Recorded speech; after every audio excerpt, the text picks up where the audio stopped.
سلااف و هیڤێن دەمەخۆش دەگەل بەرنامەکدی یا کورت کنەکشن هیڤیدارین بەرنامەمە vêcarîjî bi dilê we be. Di bernama îroda Pap Francis seredana cihên pîrozên Rojhilata navîn dike. Li Sûriya sînaryo ji bo paşeroja vê welatî çi ne? Li Ukrayn jî piştî tundûtîjiyan dê sînaryo çi bin. Li dawî jî hewl ji bo ku ava deryaya bibe sûtemenî navarokê raporteka diya. Careka dî silavên gerim gelî temaşevanên hêja Pap Francis mezna rêberê Katolîkê Vatîkanê bi seredaneka dîrokî diçe Rojhilata navîn û ziyareta çendîn cihên pîroz dike weka Rûbarê Urdunê û Beytlehem. ڕووباری ئوردون ئەو شوێنەیە زۆر کەس لەو باوەڕەدان حەزرەتی عیسا غوسڵی پاشی لێ دەرکرد و پەیامی ئیلاهی دەست پێ کرد. زیارەتی لە هەردوو بەری ڕووبارەکە دێن تا دوعا و بەڵێنی ئاینیان نوێ بکەنەوە. ئێرە وێزگەیەکی گرنگە بۆ سەردانی پاپا بۆ ئوردون بە پێی بەکر ئەلزیادەت. ئەڤە ئاردێکی پیرۆزە و خەڵک ji bo pîrozkirin û pakkirinê tête servî ڕووبارî û ji bo seredana kenîseyan. لو لێنکەنە خەڵکی نیوزیلندن بۆ سەردانی یەک هەفتەیی هاتوونەتە ئوردون. ئەڤە تشتێکی gelek taybet e ji me re ew sebaret dîrok û dîroka olaya. Ez heybetî mam min nedizanî ڕووبار wesa biçûk e.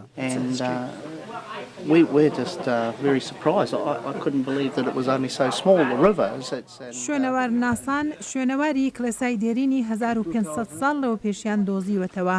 ئەوان لەو باوەڕەدان ئەوە شوێنی ڕاستەقینەی غوسڵی پاکی حیسایە بەر لەوەی تێپەڕبوونی زەمان ئاراستەی ڕووبارەکە بگۆڕێت. پاپا هەروەها چاوی بە پەنابەرانی شەڕەکانی وڵاتانی دراوسێ سووریا و عێراق دەکەوێت. ئوردون بە سەدان هەزار پەنابەری شەڕی وەرگرتوون. ڕاوێژکاری باڵوێزخانەی ڤاتیکان لە ئەممان ئوردون. Ez bawer dikim bi vê seredanê ew dixwaze spasiya Urdunê bike çunku amadeyî alîkariyên mirovanî bû. Urdun sinûrên xwe vekirin ji bo birayên me. Ev nîşana aştiyê ye çunku pop dê penabera bibîne. پاپا فرانسیس هەروەها لە ستادیۆمی سەرەکی عەمان نوێژ و نیزا دەکات. سایمۆن شیماڵی خاوەنی دوکانی دیاریفرۆشتنە لە شوێنەکە. ئەو هیوادارە پاپا ورەی هەرێمەکە بەرز بکاتەوە. ئەم کریستیانن ji bo aştiyê dua û nivêja dikin. Divê xelek rêzê li şopa Hezretê Îsa bigire û cihê ew tê reborî. ڤاتیکان دەڵێت لە گەشتەکەدا پاپا فرانسیس پەیامی ئاشتی لە سەرانسەری ڕووبارەکە ڕادەگەیەنێت کاتێک سەردانی کەنادی ڕۆژاوا و ئیسرائیل دەکات. راپۆرتی سکات بابوو لە دەنجی ئەمریکا. û jimareka lêvekol û taybetmendan baweriyên xwe li ser Sûriya û rewşa Sûrî dana komîteyeka ewlehiyê ya Êketiya Ewropî. Êketiya Ewropî jî vekolînên wan di raportekê de weşandine. Gelo çima rewşa li Sûriya bû şerê navxwe û sînaryoyên paşerojê wê çi bin? Navarokê vekolîna Dr. Mihemed Selahzade bû ku taybetmendekî û şarizayekî Kurd e sebaret Rojhilata navîn û Bakûra Efrîka li Finlanda dimîne. Bi Skypeê em jê pirsîn ka ew sînaryo çi ne? ئەم چوار سیناریۆیەکە من نووسیومەیەکیان ئەمەیە کە بەشار الئەسەد بە هاریکاری هەواڵبەندەکانی وەکو ئێران و حیزبوڵڵا و شیعەکانی عێراق و ئەفغانستان سەرکەوتن بەدەستبێنێ یاخود ئۆپۆزیسیۆن و هەواڵبەندەکانیان ئەو گروپانەی کە هاریکاری ئۆپۆزیسیۆنن وەکو عەرەبستان و قەتەر و تورکیا بە هاریکاری وڵاتانی ڕۆژاوا بتوانن سەرکەوتن بەدەستبێنن. ئەمە یەکەمە. دووهەم سێناریۆ ئەمەیە کە بتوانن بەشار الئەسەد یاخود بەشار الئەسەد لەگەڵ ئۆپۆزیسیۆنە جیاوازەکانی سووریادا بتوانن حکوومەتێکی کوالیسیۆن و یەکگرتو پێک بێنن. ئەویش لە ڕێگای کۆنفرانسی ژێنێڤ و ئەو کۆبوونەوانەی ئەو کۆمجوینانەی کە پێشتر کردویانە. سێناریۆ سێهەم ئەوەیە کە سووریا دابەش دەبێت وە سێناریۆی چوارەم ئەوەیە کە سێناریۆی عێراق یعنی دوای ساڵی 1992 و 2003 کە عێراق چۆن دابەش و چۆن هێرشی کرایە سەر جێبەجێ دەبێت. دکتۆر لەم چار سینیاورێدا کامەیان زیاتر نزیکی واقعە نزیکی ئەوەیە کە جێبەجێ بکرێت. سناریۆی چوارم ئەمن بۆ بە کورتیە کاتە بە سناریۆ یەک ئەوەی کە بەشارە لەسەر سەرکەوەیە ئۆپۆزیسیۆن ئەمە بڵین ئەمە ڕوونادا بەهۆی وەیەوە کە ئەگەر ڕوویدابە شەڕەکە زیاتر لە 3 ساڵی درێژە نەدەخایان چون هاریکارە جێئۆستراتیژی و ناونەتەوەی و ناوچەیەکانیان زۆر بەهێزنی هەردووکیان هیچیان سەر ناکەون لە شەڕەکەدا. ئەمەی دوو هەم ئەمەیە کە لە ڕێگای ئاشتیش ناممکینە چون ئەمە چەند جاران کۆبوونەوە ژێنێوی 1 و 2 3 و 4 باڵکو بێت تکایەوە ئەمەش ڕێگا چارەیەک نانە تکایەوە بۆ چون ئۆپۆزیسیۆن دەیەوێ بەشارە لەسەر حکم نەمێنێ بەشارە لەسەریش بەوان دەڵێت تێرۆریست و دەبێت لە وڵات نەمێنن. سێهەمیش ئەوەیە کە ئەمەش کەمێک ڕێاڵە ینی سووریا دابەش دێت بە بەڵام نەک ئەوەی کە ناوچەکان هەمویان سربەخۆ بن دابش بوو ئێستا عنی حاڵەتی واقعی و ڕێاڵی هەیە ینی سێناریۆی سێهەم چون 3 ساڵە بەشێک لە وڵات لە دەستی ئۆپۆزیسیۆندا بەشێک لە دەستی بەشارە لەسەردا بەشێکیش لە دەستی کوردەکاندا ینی دابش بووە. بەڵام سێناریۆی چوارم ئەوەیە کە سێناریۆیەکی یەکجارێکیە پرسی سووریا بە یەکجارێکی حل دەکات ینی چارەسەرێکی بۆ دەدۆزێتەوە ئەویش وەکو سێناریۆ کە لە عێراق ڕوویدا بێتەوە بیرمان ساڵی 91 سەدام حوسێن چەکی کیمیایی هەبوو چەکی کیمیایەکان لابر نابودیان کرد دوای وەی ئێستا ئەمە دەزانی ساڵێک پێشدا ساڵی پار چەکی کیمیایی بەشارە لەسەریشیان لە وڵات برتە دەرەوە و نابودیان کرد. ئەمە دوو خاپور کرا هەموو شتێکی تر کە هاوشێوەیە لەگەڵ عێراق ئەمەیەکە ناوچەکانی نەوفلایزون ینی دژەفرین لە باکووری عێراق ینی جنوبی باشووری کوردستان و هەروەها بەشێک لە بەسرە هەبوو ساڵانی 91 تا 2003. ئەم شێوەش دروستە ناوفلایزون نییە ئێستاکانە لە سووریا بەڵام ناوچەی ئەمن هەیە کە لە دەستی کوردەکاندایە و ناوچەیەکیشەیە کە لە دەستی ئۆپۆزیسیۆندایە ئێستا بێتەوە بیرمان چەند ڕۆژ لەوە پێش وەزیری دەرەوەی دانیمارک داوای کرد کە چەک و سیلاع بدرێت بۆ ئۆپۆزیسیۆنی سووریا داوای لە ئیتحادیە ئەوروپا کرد. ئەمە چەند چۆن دەتێتی ئەمە پرسیارێکی ترە واتە دانەوێت ناوفلایزونێکیش لەو ناوچەیەنی دژەفڕینێکیش پێک بێنن لە کۆتاییوە لە بەرۆکی سیاسیەوە چی دەکرێت من کۆتایەکەی بڵم نەهات دابینیمان سەدام حوسێن سەر ڕاوی کە زەعیف بوو چەکی کیمیایی لابرابوو ناوچەکانی دابش ڕازوو نەبوون لەسەر حکم ببێنێتەوە لایەن برد منی هەمان سێناریۆش لە سووریادا دێتەکایەوە کە بەشارە لەسەر لادەبن ئەویش ئەوەیە کە ئێران پشتیوانی سەرەکیە ئەویش وردە چەند هەنگاو کشاوەتەوە بۆ دواوە ڕازی بووە بەوەی لەو ماوەدا کە بەشار لەسەر دەسەڵاتەکان کەم بکرێتەوە سەرۆک وەزیرێکی سونی دابدرێت لەوەدا ئەمە لەباری ڕێاڵەوە چۆن دەکرێت وردە وڵاتانی ڕۆژاوایی هەوڵەدەن ئۆپۆزیسیۆن بەهێزتر بکەن وەکە بەهێزتریان کرد وەک ئەمری واقع ئەو ناوچانەی لەژێر دەسەڵاتی ئۆپۆزیسیۆندایە و کورددایە و بەشارە لەسەردا ڕای ئەگرن واتە ئاگرڕێک دێنەکایەوە بە ئیجباری و بە هاوکاری لەگەڵ ئێران جاگە ئەمایان کرد ئیتر وردە دەسەڵاتەکانی بەشارەسەد زەعیف دەبن کە زەعیفیشیان کرد لە نەهایەتدا ڕازی نابن بەشارەسەد دەسەڵات بمێنێتەوە جا یا بەخۆشی یا بە هاوکاری لەگەڵ جمهوری ئیسلامی ئێران کە ئێستاکانێ دوای دانیشتنەکانی ژێنێڤ و بۆ لەگەڵ ئاژانسی ئێنەرژی ئەتۆمی چەندین هەنگاو کشاوەتە دوایەوە. بەڵێ دکتۆر محەممەد سەڵاحزادە زۆر سوپاس بۆ بەڕێز. بینەرن هێژا سیاسەتوانی کورد و شارەداری بەری باژارێ ئامەدی ئۆسمان بایدەمیر بەری چەند ڕۆژان لێرە لە واشنگتن بوو و جڤینێک کرد دەگەڵ ڕەڤەندا کوردی کامیرا کورد کونەکشن لەوەر ئامادە بوو.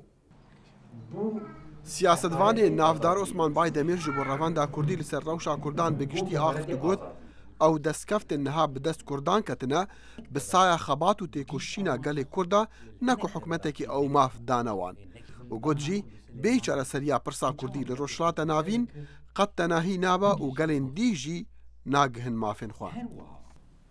Hikûmeta niha dikarin bibêjin ku li dervê cîhanê an jî gava ku bi biraderê me yên merateke min têkiratî bibêjin ku me mav dayî Kurda dikarî werbibêjin bi xwedê wan bi qasî mîsqalê zerre mav nedayî Kurda bi qasî mîsqalê zerre tüm mafekî nedane Kurda ku mafekî Kurda hebî îro bi berxwedana Kurdayî bi berxwedana Kurdayî. Birêz Baydemîr bersiva amadebûyan da Sebaretka Partiya Nû hatî damezrandin ya Kurdan li Tirkiye CHP yan Partiya Demokrata Gel wê çi guherînan bike? ji bo xatirê ku pêvajoya aşitiyê karibe pêş ve bikeve ji bo xatirê ku roj avayê Tirkiye biraderên Türk gelê Türk xweyî li aşitî û demokrasî derbikeve rêxestinek nû lazim bû ji bo vî yekê HDP hat avakirin bi rastî ku ji min pirsin serê salekî sal û nîvê ku şikir ji xwedara ne leşker ne polîs ne jî gerîla kes alijiyan nabe şer raweste ew bi rastî jî bîn hölnekî dide milletê Kurd bi rastî dide însanetiyê her wiha ji bo vî yekê ev mekanîzma ev seyare fersendekî ye lê ew netê wî manê ku Kurd ji dawdoza xwe vazgeşt naxêr ew netê wî manê ku Kurd ji statiya xwe vazgeşt bit naxêr ew tê wî watê ku Kurd dixwazin bi biraderên xwe Türk re bi hev dora lê wek hevdû bi qasê hevdû xwedî mav jiyan bidin meşan دیارە هەتانەها پەیوەندیە قایم دێ لەبەرا پارتیên Kurdên Bakur û navendên hikûmeta Amerîkî da durist nebûye. Birêz Osman Baydemîr şeradarê berê yê bajarê mezin ê Amedê hîvî xwestin nêrîna herdû aliyan ji hev re bêguhertin çunku pêtiviya wan pêk heye.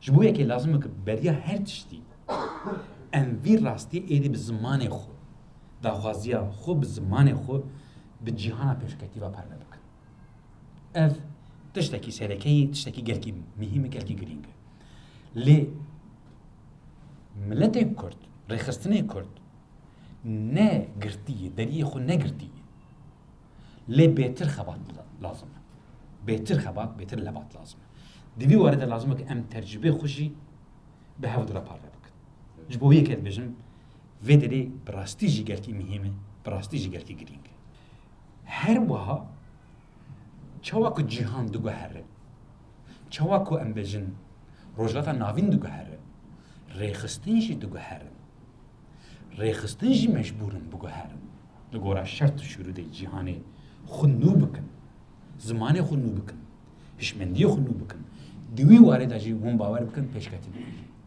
pêşketinên gelkî mezin heye ku vana gava gîştin hevdû ez bi bîr û bawerim wê çêtir bibe wê baştir bibe Belê temaşevanên hêja li heftiyabê me hevpeyvîneka dirêj digel birêz Osman Baydemîr heye. Hê şoperêya prosesa aşîtiyê natî sererastkirin, natî darxistin. û gurjiyên li Ukrayn dibina tund û tîjî piştî ku milîtanên ser bi Rûsya ve hêrîşa dikene ser bingehên leşkerî û yên ewlehiya Ukrayn. Li heman dem jî ku Amerîka û Rojava hez dikin toleyan li ser Rûsya danin ji ber destê wê di van kiryaran da ew çareseriyên siyasî jî han didin. Gelo sînaryoyên li ber çav çi ne? کاربەدەستانی ئەمریکایی سەردانی وڵاتانی جیهان دەکەن بۆ بەدەستێنانی پشتیوانی بۆ دۆسێ جۆراوجۆرەکان لە شەڕی ناوخۆی سووریاوە بۆ نەخشەکانی چین لە دوورگەکانی پەسفیکدا تا بەرنامەی ناوچی ئێران و گەلێک دۆسەی تریش. هەندێک شیکەرەوە لەو بڕوایەدان شێوازی وەڵامەکانی ڕۆژاوا بەرامبەر جموجۆڵەکانی رووسیا لە ئۆکرانیادا ئەو هەوڵانە بنکۆڵ دەکا. ئەلەکسێ هەران پسپۆری زانستە سیاسیەکانە لە زانکۆی کێب مۆهێڵە. چۆن دەتوانیت وەها بکەیت وڵاتانی تری خاوەن بەرنامەی ناوچی وەک ئێران و کۆریای باکوور چەکە ناوچیەکانیان بەدەستەوە بدەن لە بەرامبەر چی؟ ئەوان ئۆکرانیا دەبینن کە متمانەکان هیچ نەبوون. هەران ئاماژە بەوەش دەکا رووسیا پێشتر دڵنیایی دەدا لەسەر سەروەری ئۆکرانیا بەڵام ئێستا دەستی گرتووە بەسەر کریمەدا و نەئارامی لە ڕۆژهەڵاتی ئۆکرانیا هێناوەتە ئارا. چاوەڕوانی کاردانەوەیەکی بەهێزی کۆمەڵگای نێونەتەوەین چونکە ئەم کارانە تەواوی سیستمی ئاسایشی ئەوروپا بنکۆڵ دەکات.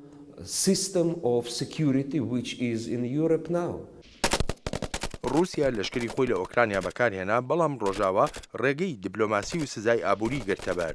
زەینیە دۆرماندی شیکەرەوەی سیاسەتی ئەمریکا لە نێوەندی چات هەم لە لەندەن دەڵێت ئەو هەنگاوانە بە هەنگاوی لاواز ناونراون. ئەوە پەیامێکی ئێجگار مەترسیدارە بە بیانووی ئەوەی ڕەوشەکان جیاوازن خۆت دوور بخەیتەوە. بەم شێوەیە خەڵک دەتوانن هێڵی سوور ببەزێنن و بەهۆی ئەو نادیاریەوە و هەروەها بەهۆی شیانی هەبوونی قەیرانەوە. خانم دۆرماندی دەشڵێت وەڵامە نەرمانەش هێندە لاواز نین وەک باز دەکرێن. بێگومان وایە پاشماوەیە کاریگەری بەرچاوی لەسەر ئابووری رووسیا دەردەکەوێت. لە ئێستادا هەندێک لەو کاریگەریانە دەرکەوتون و ڤلادیمیر پوتین سەرۆکی رووسیا هەر هیچ نەبێ بە فەرمی دەستی کردووە بە دوورخستنەوەی خۆی لە میلیشیاکانی ڕۆژهەڵاتی ئۆکرانیا. هەرچەندە هێشتا شیکەرەوە لەو بڕوایەدان مەترسی داگیرکردنی ڕۆژهەڵاتی ئۆکرانیا هەرماوە. بەڵێن ساڵح دەنگی ئەمریکا. تەماشەوانن هێژا سەدان ساڵن و زانایان کیمیایی هەوڵ دەدەن کەرەستێن بەهادارن وەکا زێڕی بۆ نمونە ژێ کەرەست و ئەو تشتێن بەردەست و دووربەرێنخوا دروست بکەن لێ گەلک جارە خەونێنوان سەر نەکەتنە نەها کار تێکردن ji بۆ ku ava deryaya bikin panzîn û sûtemenî. Hêzên deryayên Emerîkî û zanayên hêzên deryayî niha li taqîgehên xwe ew tişt piştrast kirine ku dibe ava deryayê bibta sûtemenî bi taybet bo firokên ku li ser gemiyên firok helgirên Emerîkî da heye. Gaza xuristî û sûtemeniya Rûn got bi çendîn renga tê şewitandin pêkhatiyê kêmayiyê ji hidrojînê û karbonê piraniya wan ji bin erdê tên derxistin. Lê derya okyanos jî jê dereke gelek mezinî hidrojîn û karbona dîoksîdê ne. Ew ji ezmana di nav ava derya de dihilin. Derxistina van kerestên kîmyayî ji deryayên û guhertina pêkhatina wan bi teknolojiya pêşketî heta bibe sûtemeniya Rûn mumkin e. Dr. Heather Wurrier lêkonera hêzên deryayî Emerîkî ye. Bi rastî me karibûn veya nîşan bidin. Em ê bikaribin karbondioksîd û hidrojenê di taqîgahan de bikin sûtemeniya Rûn. Vî karî pêdevî bi hêza elektrîka zêde heye. Divê xerciya wê ne zêde be. Jê dera elektrîka kêm xercî karxana navokî ye û bi zelalî baştirîn cî gemiyên firokhilgirên bi hêza navokî ne. Dr. Wurrier dibêje ev gemî wê hêdî hêdî sûtemeniya firokên xwe durust bikin.